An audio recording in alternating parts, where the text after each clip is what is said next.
हाय and अस्सलाम वालेकुम everyone. I hope you guys are doing great. आज का जो हमारा टॉपिक है वो हम पढ़ने जा रहे हैं फ्यूचर इंडेफिनिट टेंसेस।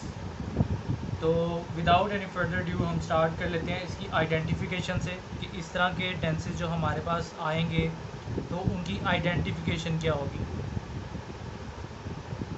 तो जो हमारे पास फ्यूचर इंडेफिनिट टेंसेस होते हैं उनकी आइडेंटिफिकेशन हमारे पास होती है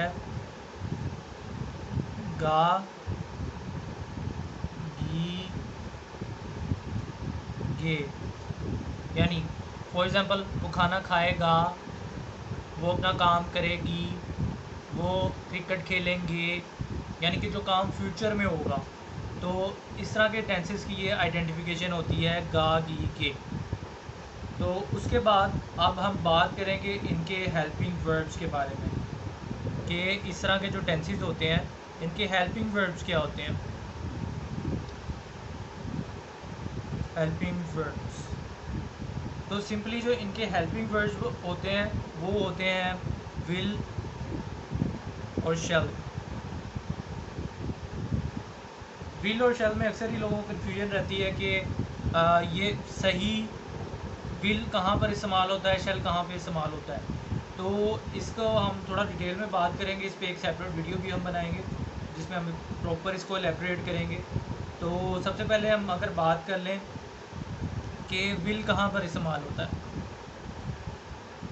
जो विल हमारा नॉर्मली इस्तेमाल होता है वो होता है ही, शी, इट, यू, दे और नेम्स के साथ। मीन्स जो सेकंड और थर्ड पर्सन होता है उसके लिए नॉर्मली विल इस्तेमाल होता है। और शेल कहाँ पे इस्तेमाल होता है। शेल इस्तेमाल होता है हमारे पास फर्स्ट पर्सन के लिए, यानी आई और वी। जहाँ पे हम फर्स्ट पर्सन की बात करेंगे वहाँ पर हमारे पास शेल इस्तेमाल होगा। लेकिन कुछ स्पेशल केसेस होते हैं, जैसे कि मैं बात करूँ स्पेशल केसेस। फॉर एग्ज़ाम्पल जब बात आ जाती है कमांड, कोई कमांड दी जा रही है, सेकंड कोई प्रॉमिस किया जा रहा है, थर्ड जब कोई थ्रेट हो, कोई ख़तरा हो, नंबर फोर्थ जब किसी चीज़ की आप डिटर्मिनेशन करते हैं, इरादा करते हैं, डिटर्मिनेशन।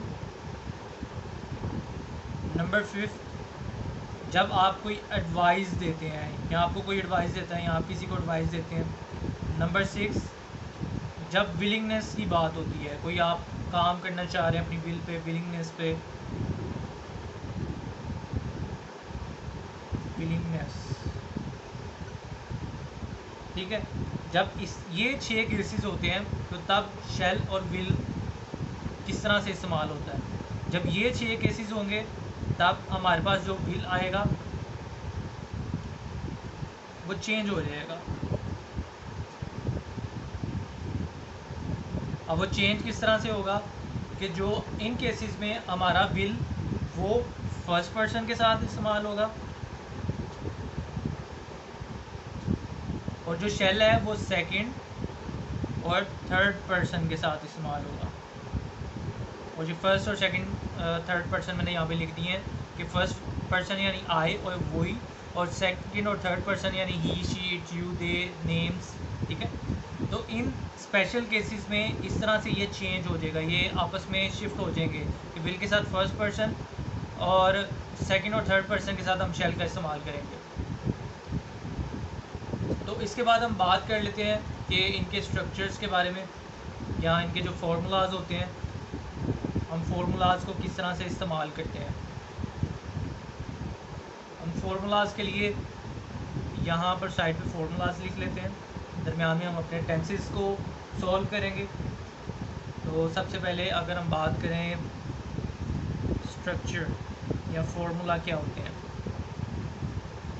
सबसे पहले अगर हम ए फॉर अफर्मेटिव की बात करें तो अफर्मेटिव में सबसे पहले हमारे पास आता है, हम इस्तेमाल करते हैं सब्जेक्ट, फिर उसके बाद हेल्पिंग वर्ब आता है, फिर प्लस हमारे पास वर्ब की फर्स्ट फॉर्म आती है एंड देन ऑब्जेक्ट आता है। अगर हम सेकंड पे बात करते हैं नेगेटिव टाइप के सेंटेंसेस की, तो उसमें क्या होता है, हमारे पास सबसे पहले सब्जेक्ट आ गया, फिर उसके बाद हमारे पास हेल्पिंग वर्ब आ गया, फिर उसके बाद नॉट आ गया, उसके बाद हमारे पास वर्ब की फर्स्ट फॉर्म आ गई एंड देन ऑब्जेक्ट आ गया। अब उसके बाद जब हम बात करेंगे इंट्रोगेटिव की, आई फॉर इंट्रोगेटिव, तो उसमें सबसे पहले हमारे पास हेल्पिंग वर्ब आ जाता है, फिर उसके बाद हमारे पास सब्जेक्ट आ जाएगा, फिर वर्ब की फर्स्ट फॉर्म आ जाएगी एंड देन ऑब्जेक्ट आ जाएगा। तो ये हमारे पास स्ट्रक्चर या फार्मूला जो हमारे फ्यूचर इंडेफिनिट टेंसेस में इस्तेमाल होते हैं अफर्मेटिव, नेगेटिव और इंट्रोगेटिव के। अब यहाँ पर हम इसकी एग्जांपल सॉल्व करेंगे। अब यहाँ पर मैंने अफर्मेटिव की कुछ एग्जांपल्स लिख लिए हैं आपके लिए, और यहाँ पर मैंने स्पेशल केस को मज़ीद एलेबरेट करने के लिए कि किस तरह से ये स्विच हो जाते हैं विल और शेल। ये फर्स्ट पर्सन के साथ विल इस्तेमाल होगा, सेकंड और थर्ड के साथ शेल इस्तेमाल होगा, नॉर्मली ये केसेस इस्तेमाल होंगे। तो इसलिए मैंने यहाँ पर स्पेशल केस का भी एक सेंटेंस लिख लिया है। अब हम इस चीज़ को करते हैं ताकि आपका मज़ीद क्लियर आउट हो जाए। अब सबसे पहले सेंटेंस है, हम तुम्हारा इंतज़ार करेंगे, ठीक है।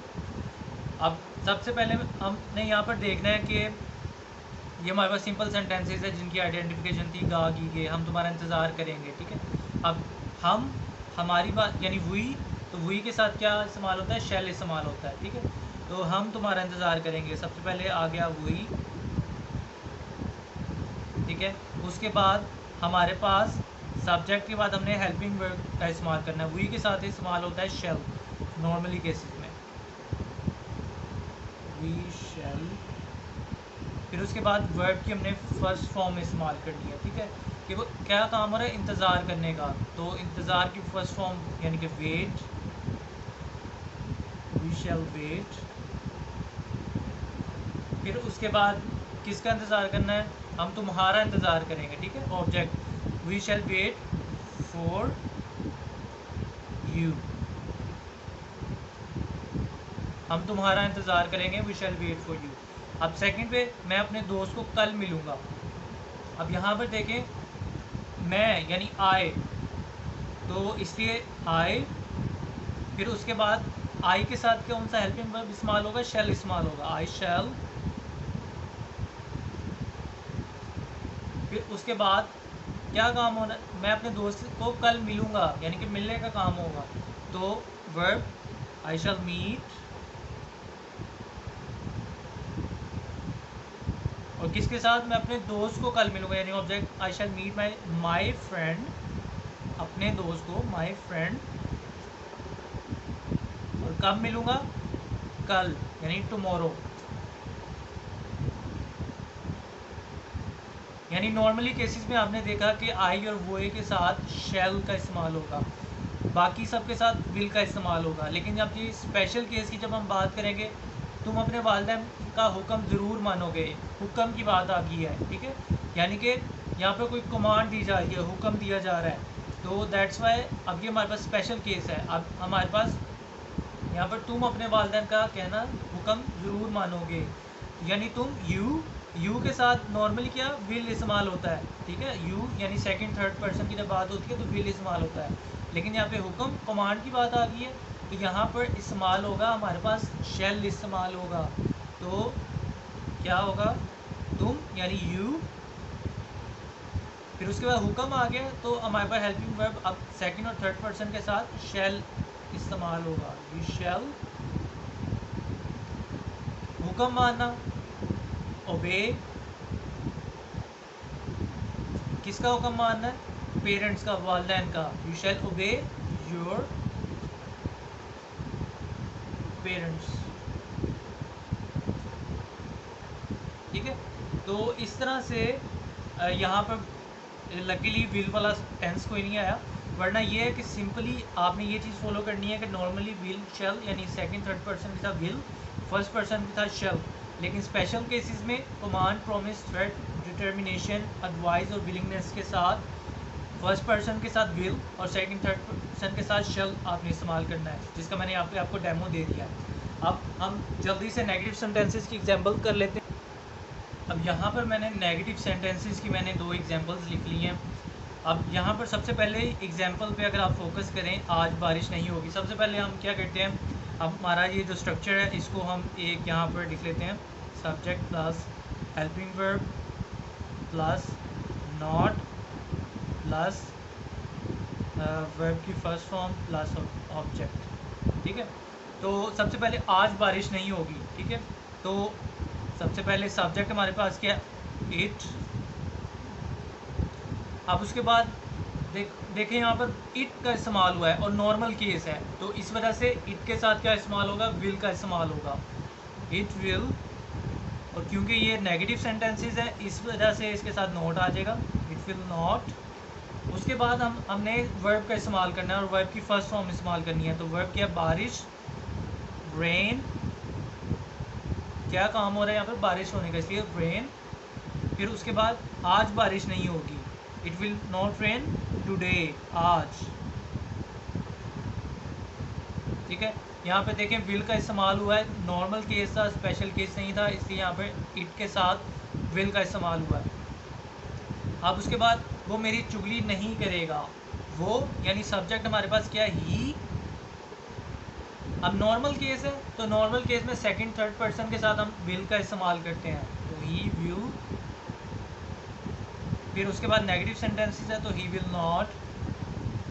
अब चुगली करने की जो इंग्लिश हमारे पास होती है बैक बाइट। ठीक है, तो हमने फर्स्ट फॉर्म में इस्तेमाल करनी है वर्ब की, so he will not back bite.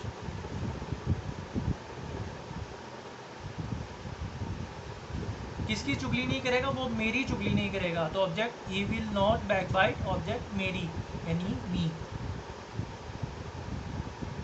He will not backbite me. तो इसी तरह से अब हम इंट्रोगेटिव की कुछ एग्जांपल्स कर लेते हैं। अब यहाँ पे इंट्रोगेटिव की मैंने 2 एग्जांपल्स लिख ली हैं। तो सबसे पहले हम सेम इसका स्ट्रक्चर जो फार्मूला है वो लिख लेते हैं। सबसे पहले हेल्पिंग वर्ब आता है हमारे पास, फिर उसके बाद हमारे पास सब्जेक्ट आता है, फिर उसके बाद वर्ब की फर्स्ट फॉर्म आती है और देन हमारे पास ऑब्जेक्ट आता है। तो अब यहाँ पर हमारे पास सेंटेंस है, क्या तुम सच बोलोगे, वही गागेगी, ये हमारे पास आइडेंटिफिकेशन आ गई, क्या है तो यानी इंट्रोगेटिव, क्वेश्चनिंग है तो ये इंट्रोगेटिव है। तो सबसे पहले क्या तुम सच बोलोगे, विल यू, यानी कि सबसे पहले तो हेल्पिंग वर्ब आ जाता है, तुम यानी यू। तो सिंपल सेंटेंसेस है, स्पेशल केस नहीं है, तो यू के साथ हमारे पास सेकंड थर्ड पर्सन के साथ आएगा विल। तो हेल्पिंग वर्ब सबसे पहले हमारे पास क्या आ जाएगा, विल, क्योंकि यहाँ पर यू का इस्तेमाल हो रहा है, क्या तुम यानी यू, और सिंपल में यू के साथ विल इस्तेमाल होता है, विल यू। अब वर्ब हमने इस्तेमाल करना है, वर्ब की फर्स्ट फॉर्म सच, क्या काम हो रहा है, सच बोलने का। ठीक है, तो स्पीक, बोलना, स्पीक, और क्या बोलना, सच, will you speak the truth.